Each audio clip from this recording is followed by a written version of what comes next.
Hey there, Internet!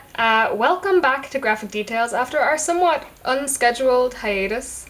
But we're back and hopefully better than ever with a rejigged format.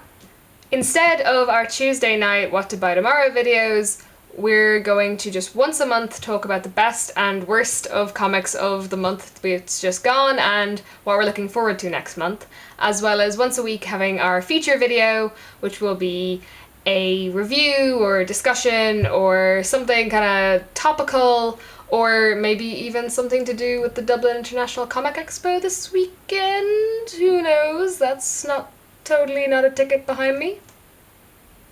But in the spirit of our new format, I thought I'd talk a little bit about the amazing year of comics that 2013-2014 has been so far, but also how unusual. I mean, it's not just that really great comics have come out, because really great comics come out every year, but the sheer volume of amazing original work being brought out by creators right now is phenomenal. But if we're looking at the Eisners this year, we see huge amounts of awards going to Image and Dark Horse and indie published comics rather than the big two. Now, this isn't to diss the big two. Well, I just think it's interesting and probably beneficial to the industry that there's not a monopoly on great work. So if we're talking about the best of 2013-2014, we really can't not start with Image, because this has just been Image's victory lap for the past 12-18 months. I don't know what's going on over there. I don't know what they put in their water that they didn't have in there before, but I have never seen this much talent coming out of Image at once before. It's amazing. I think Saga kind of kicked it off. I had never really read Image comics before Saga.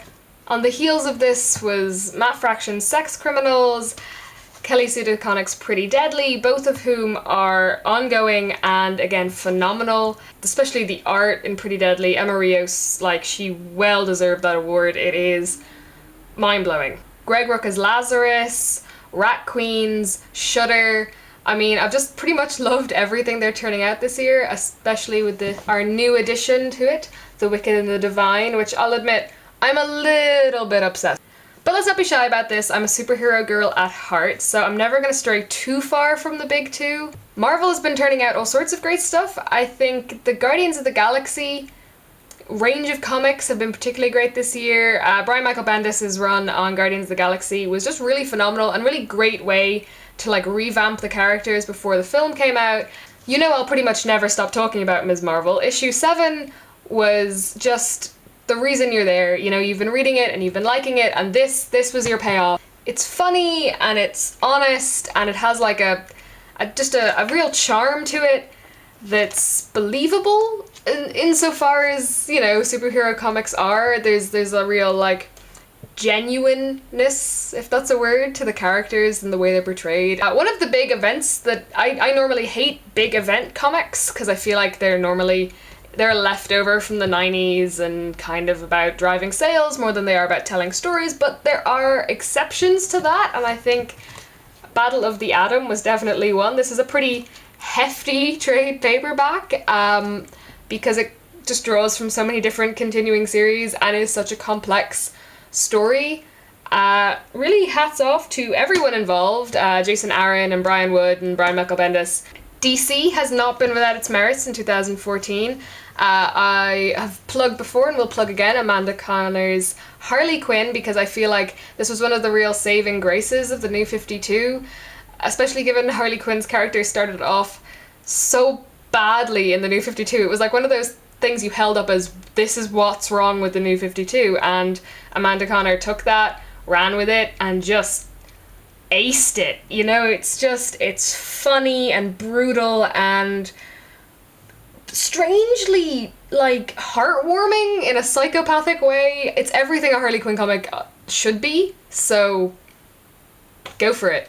Finally, and I don't want to say controversially, though I have mixed feelings about this myself, but Batman Eternal.